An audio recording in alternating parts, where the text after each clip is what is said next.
As a kid, I always dreamed of exploring space. Even now, the thought still captivates me. Just in that direction, over the rise, is a Falcon 9 SpaceX rocket. And in a few minutes, it's going to launch to intercept the ISS, the International Space Station.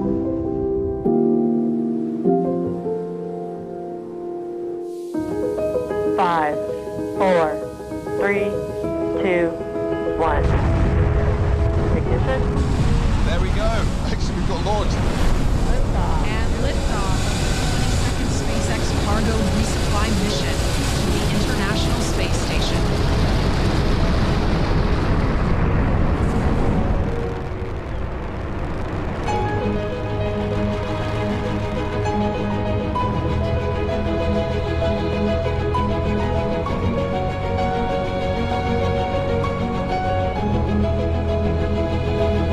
Wow. You know, in many ways, that rocket there represents the pinnacle of human achievement. And essentially, this is what this show is all about.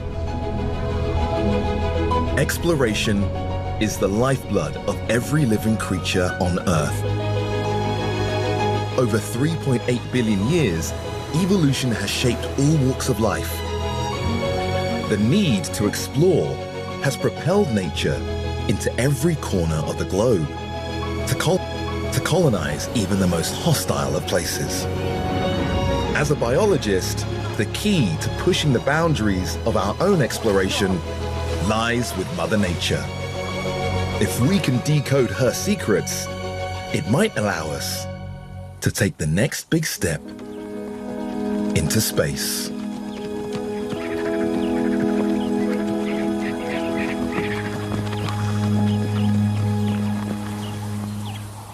My journey starts with one of the most alien-looking creatures on the planet.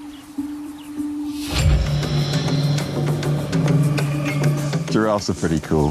They've got one of the strangest body plans of any animal on the planet. But I've got two questions that I want to try and answer. I want to find out why they've evolved to have this strange body and how they've adapted to cope. I can smell some of them from that direction. On that ridge where Yeah. the trees are? Yeah. Yeah, one over there. Oh, yeah, look, we got a little baby one. Oh, Yeah. oh, tiny giraffe. So adorable, look at it. Oh, wow. This is brilliant. We finally spotted the giraffes. Actually, we've got at least 2 baby giraffes. Matthias was like, oh, baby giraffes ahead. And I was like, no, that's pretty tall, pretty big. But actually, once you get close and you see the adults, you're like, oh, wow. This is brilliant. This is good.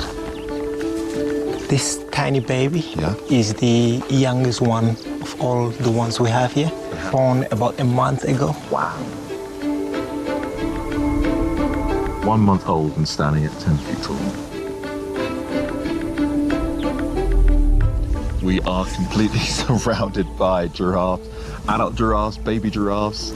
There's one behind us which is kind of camouflaged. From this position, we can really see all of those different parts of the anatomy. You'd assume when you first see a giraffe that they have more neck bones, but they don't. Just like humans, we've got seven yeah. neck bones, 7 cervical vertebrae, Yeah. and they've got exactly the same. The only difference Just is that they are longer. massive, Yeah. about 11 inches 11 long. inches. So the necks are like 6.5 feet. It's like having a ladder for your head. Exactly. Everything about them is designed or evolved to be the tallest animal, Yeah. right? And Yeah. I suspect that one of the main reasons is so they can reach the vegetation which Yeah. other animals can't reach. Yeah, they don't have any other animal that can compete with them when it comes to feeding. The other theory is it's an advantage if a big male has got a longer neck, because then it can fight and then win over all the females and be dominant in the herd. If I think about what makes giraffes so well adapted, okay, cool, they've got this long neck, they can reach this vegetation that other animals can't reach, but then that comes with its own host of problems. Because how do you regulate your blood flow? The adaptation starts, like everything else, at the heart. Her 25-pound heart, 40 times bigger than ours, creates the highest blood pressure in the animal kingdom. Pressure that's needed to fight gravity and push blood all the way up to her brain. But when she lowers her head, the heart no longer opposes gravity. The sudden rush of blood should make her head explode. The reason it doesn't comes down to the clever way her body has risen to the challenge. As she lifts her head 16 feet off the ground, blood now wants to rush out. Her neck muscles and valves restrict and regulate blood flow, which stops her from fainting. In her legs, tight skin and thick-walled arteries fight physics to ensure blood doesn't pool in her lower body, increasing the supply to her brain. These unique adaptations overcome gravity to make her impossible physique, well, possible. All of which adds up to make the giraffe a key piece of the puzzle in pushing our physiology.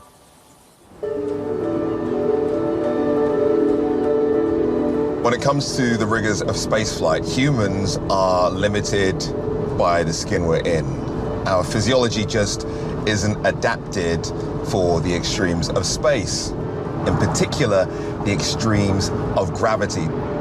We've evolved to deal with a constant 1G here on Earth. That's the force gravity exerts on everything on the planet. And it's what keeps our feet planted firmly on the ground. We are perfectly adapted for life on Earth. But astronauts have to deal with two opposite extremes. Up to 6 Gs on takeoff and landing, and close to 0 Gs when they're in space. And if we want to take that giant leap to become planet-hopping space explorers, we may have to deal with even greater forces. With really high G-forces, your blood starts to drain from your head and starts to pool in your lower extremities. And this can lead to fainting, and in the worst case scenario, death. Not good. But today, in the name of science, I'm going to subject myself to some of these phenomenal G-forces. Now, of course, I don't think I'm going to be getting the call to be an astronaut anytime soon, but there is one way that I can replicate this, and that is in a fighter jet.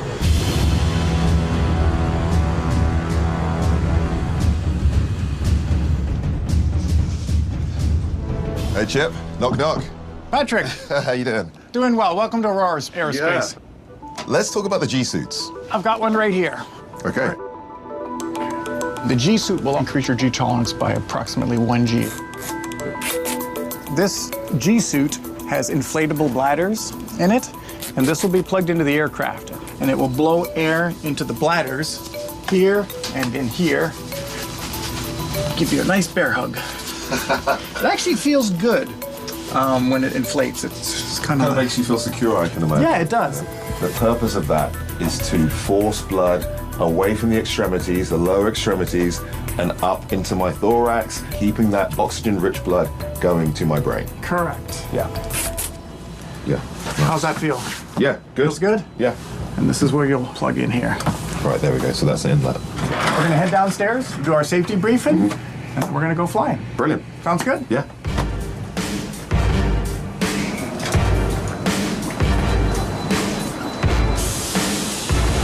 I got the need.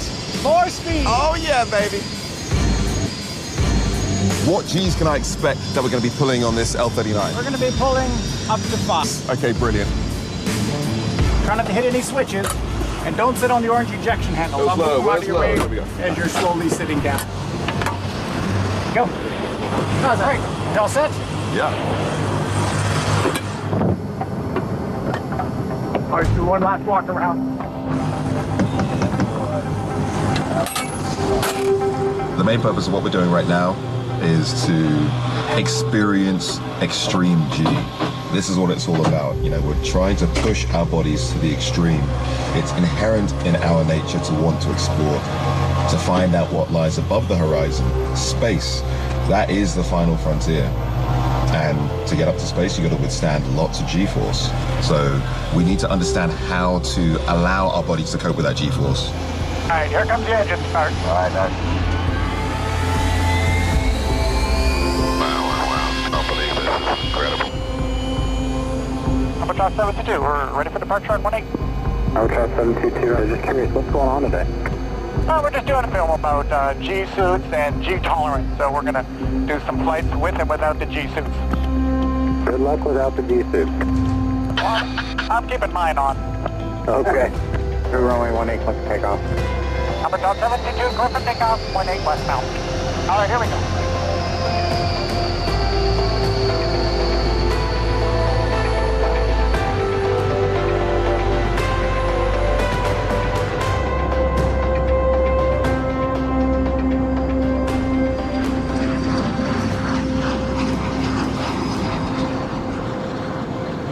Doing good so far? Yeah, beautiful view. Beautiful day. So now, just to confirm, your G-suit is not hooked up, correct? That is correct. My G-suit is not hooked up. All right, Charles. Standing by. There you go. You do feel on your body. Yeah, there we go. Nice. I'm trying to lift up my hands. Big breaths of air.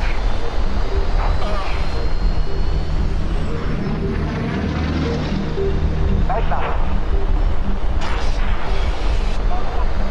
I don't think we want to go too much more. This started to go great.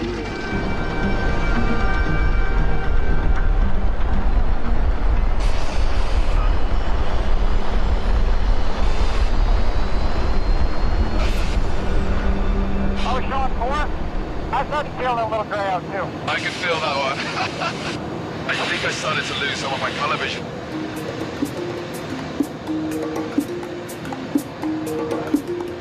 The other thing you can do to increase your G tolerance is take some puffs of oxygen. Yeah. So I took a couple of those just to make sure I stay conscious. And then there we roll for fun. Oh, yeah.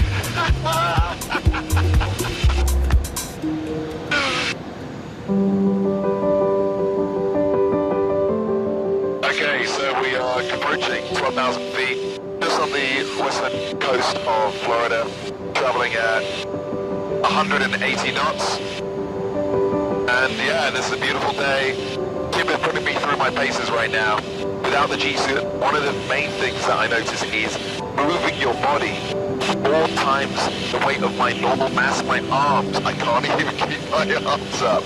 Kim's gonna go again, see how far we can push it safely. And with the G-suit, I'm gonna see what the difference is. It's an awesome ride. All right, go ahead, plug your G-suit in. Okay, now I'm gonna take my G-suit inlet, and let's plug that in now. Okay, ready to rock well. There you go.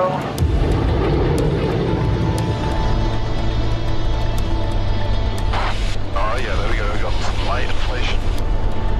I'll increase it a little bit. Should be showing around 3 there. Yeah, we're at 3. I'll see if I can sustain it a little for you.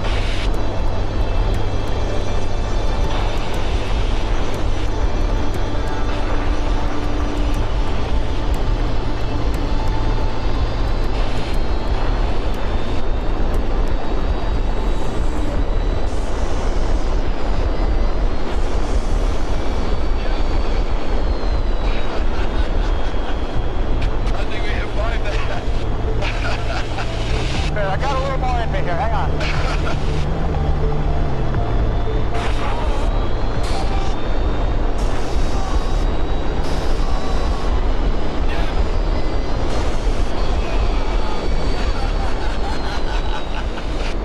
Wow. Oh man. Oh yeah. I feel like we were able to sustain that G for a lot longer. Right. And without the suit. For sure. I find that the G-suit actually, it feels like refreshing, like it gives you a boost of energy. It does feel good. I think I'm done with that. Roger that. Cruising 772, 120, left 18, runway 18, clear line. Clear line, 18, let's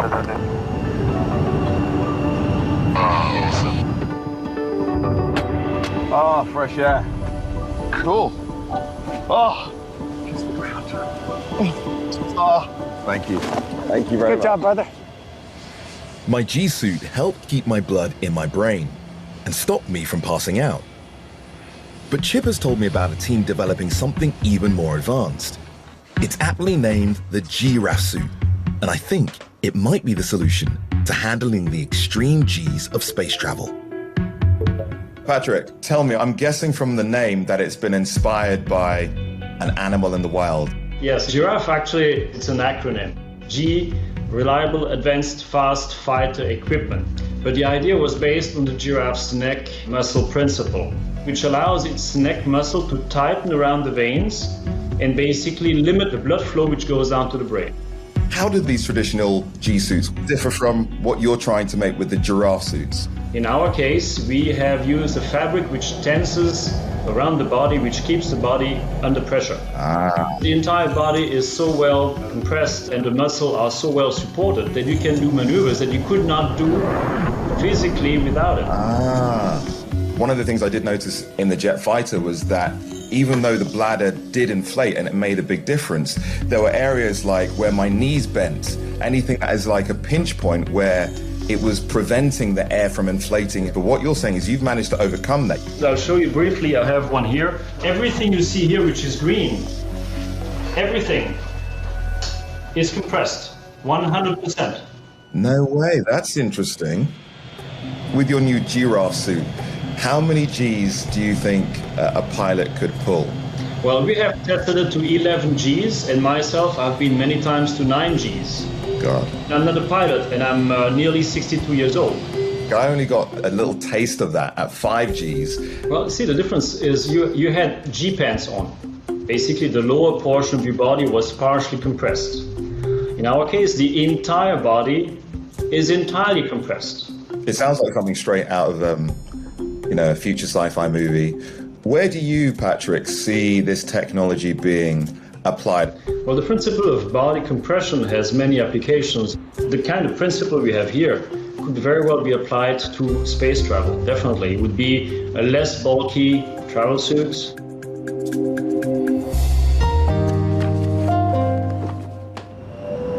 A suit built for the extremes of space travel would be a game changer for exploration. Our bodies would still function as if they were on planet Earth, whether experiencing extremely low or dangerously high G-forces. All thanks to the majestic giraffe. Time for another interstate road trip. Got a few more hours on the road, but it's got me thinking about space travel, in particular the vast distances that we want to try and cover. Now in space, long distances equate to long time periods. And if we want to try and find new forms of life, we're going to need to travel to planets of distant star systems. But let me just give you some facts that will put all of this into perspective. Our closest star system, Alpha Centauri, is 4.4 light years away. That's 26 trillion miles from Earth. In our fastest rocket, it would take 10,000 years to complete the journey. Yeah, I don't have that time. I don't think you guys do either. So if we want to be alive when we get there, we're going to have to somehow rewrite our physiology. And one way we could do that is by learning from one of the most adaptable creatures on the planet.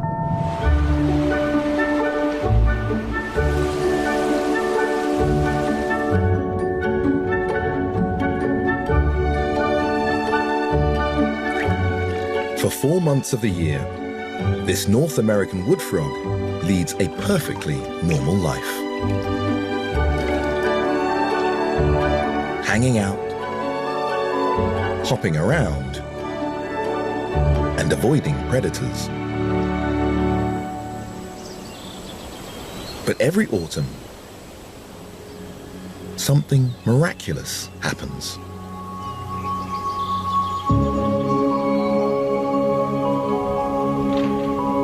As the temperature drops, he starts to freeze over.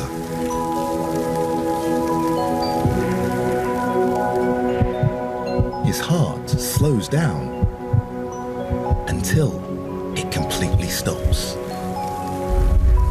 And he takes his last breath of the year.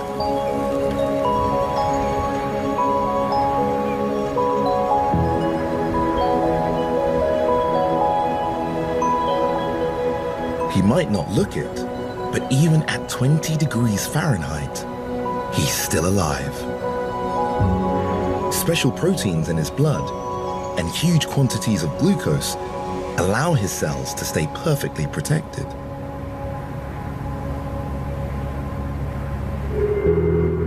There's no brain activity now. He's in total suspended animation.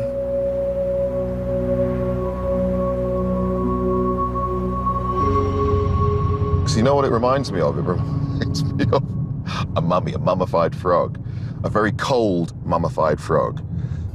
Cryogenics is a science that addresses the production and effects of very low temperatures. The word originates from the Greek word cryos, meaning frost, and genic, meaning to produce. We do use cryogenics for the freezing of sperm cells, egg cells, and embryos. But the question is, can you freeze an entire human being?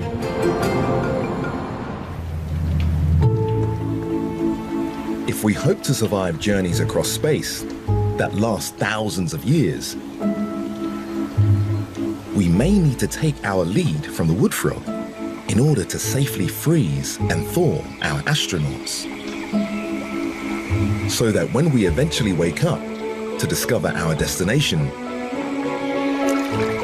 we'll be ready for the next leg of the journey, exploring a new world.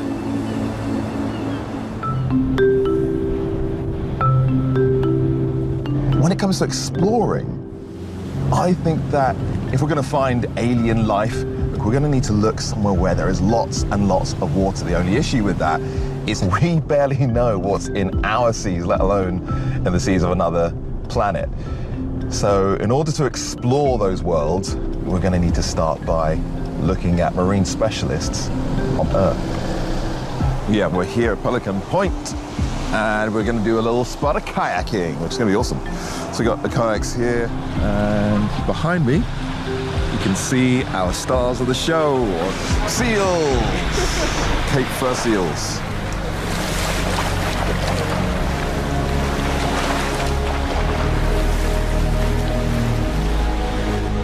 Ida, I am really excited to get onto the water. I've actually been here once before. Have you? Yeah, but it was completely foggy. I could hear the seals. I had one or two come up to me, but this is pretty much like the dream ideal day. Pristine conditions. Pristine conditions, and we can see hundreds, if not thousands of seals. This water may look clear here on the beach, but it's really murky. This is very nutrient-rich water. And so with all those nutrients, with all those phytoplankton, zooplankton, this water becomes really, really murky and hard to see through. How do these seals navigate? That's what I'm here to find out.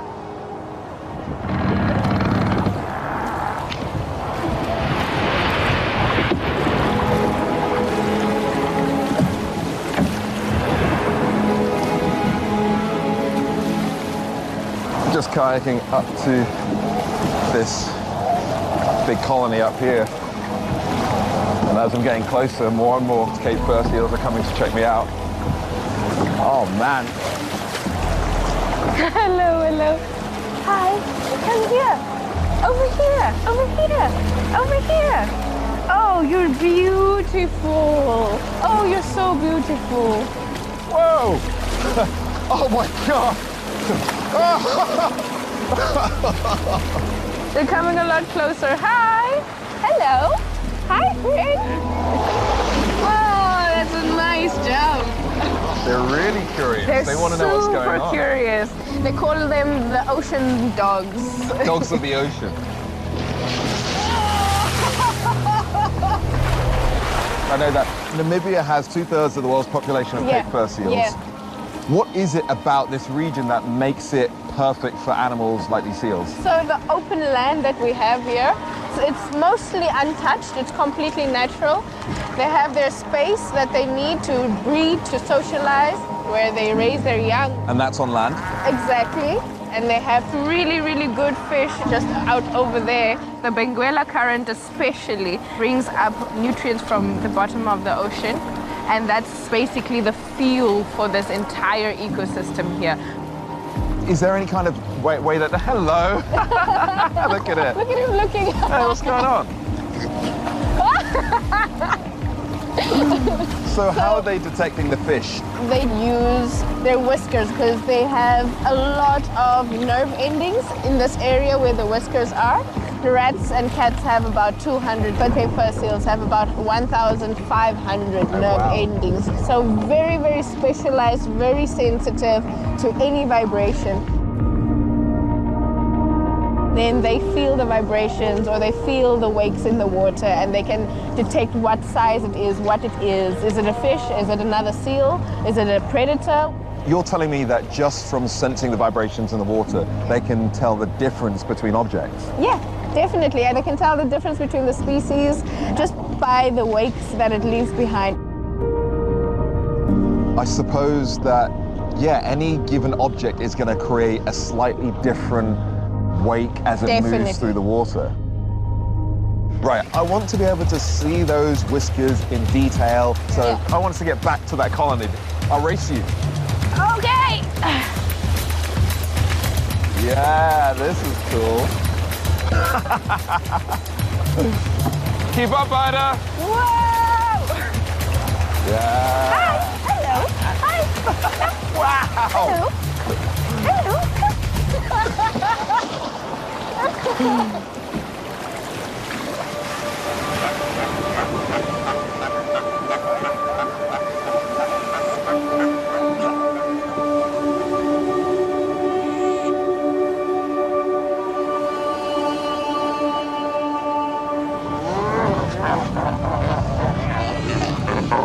Oh, look how many seals.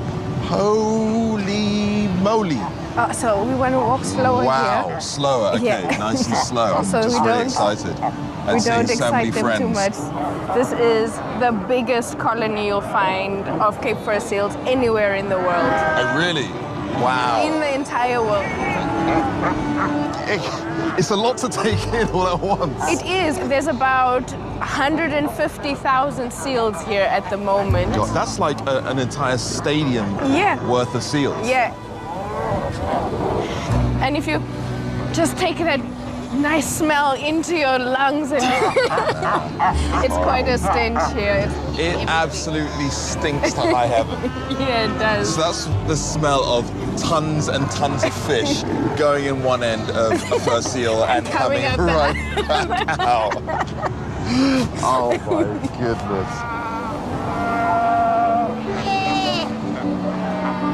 This is a really good opportunity to see those whiskers in perfect detail. Science has proven that even though they've released a fish up to a minute ago, the whiskers can still pick up on those vibrations. That is really impressive. Up to a minute. Yeah. And these seals can still follow that wake and figure out exactly where that fish has gone. Yes. Let me try and find one for you. Whisker over here. Oh, cool. Nice. The pups have really dark whiskers. So Can I hold that? here, yeah, you can. So can you feel how it doesn't even bend? Here's an adult whisker. So here you can see it's a lot more sturdy. So we've got the adult whisker there. Yeah. Oh yeah, definitely. Yeah. That almost feels like a fish bone. Can you feel the vibration coming through there? So that's exactly what happens when they're hunting. They feel that wake that the fish leaves behind. It's almost like they can hear underwater with these whiskers.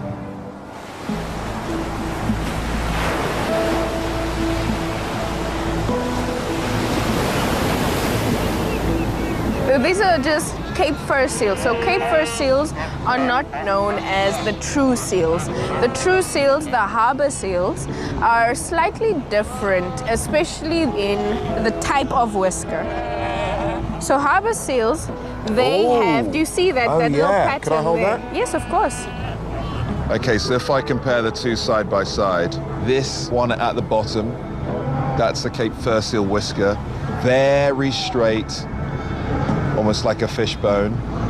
And this one is a lot softer, but you can see that it's got this wavy pattern on it. It's an evolutionary trait for true seals. Do you find that the true seals are able to find fish quicker? Yes. Oh, really? Far faster? Way faster, way faster.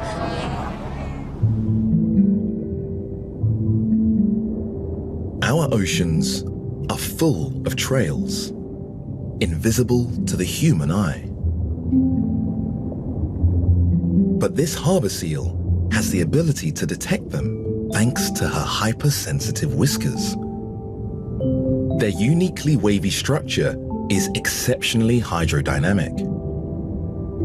As she moves through the water, they stay almost perfectly still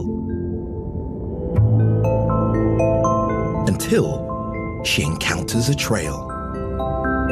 Minute vibrations alert her to something close by.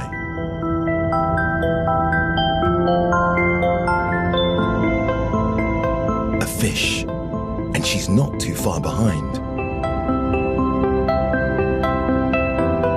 Unfortunately for her prey, once she's on the trail, dinner is all but guaranteed.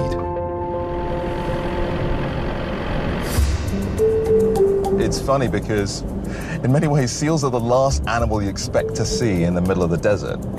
And when you look at how many of them there were, it tells us that they are really, really successful predators. So thinking forward to how we as humans are going to explore the water worlds, we can't even get deep enough. So we're going to need robots, underwater submersibles, to explore these worlds. So maybe there's something in those whiskers, in particular having those wavy whiskers that we could adapt or apply to our underwater submersibles that would help us to better get around. I've tracked down an engineer who's created synthetic whiskers, and I'm really excited to find out how they might help us explore.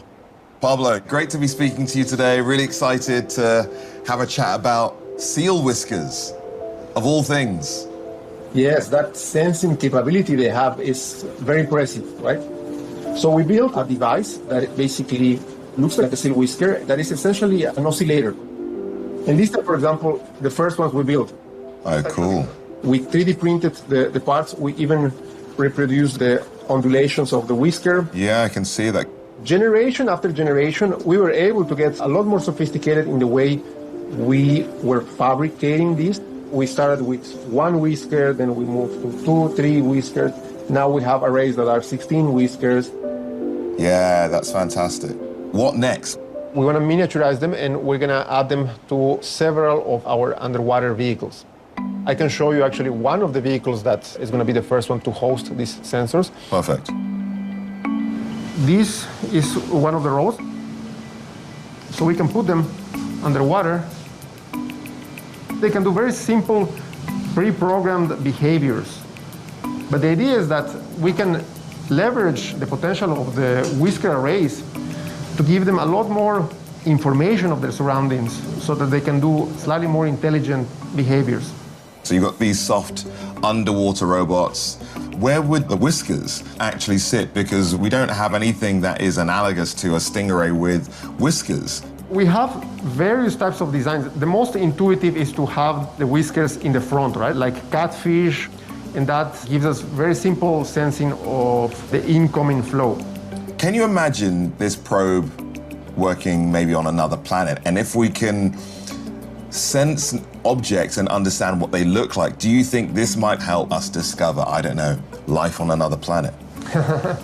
Well, if life on another planet generates wakes, yes, hypothetically, could be one way of detecting some sort of motion, intelligent motion in an environment.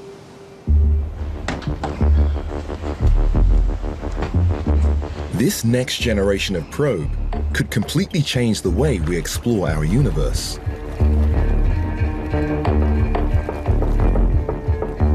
In the not-so-distant future, we may be launching them to explore the solar system's watery moons. like Enceladus and Europa. Maybe SEAL-inspired tech will be the first to encounter alien life.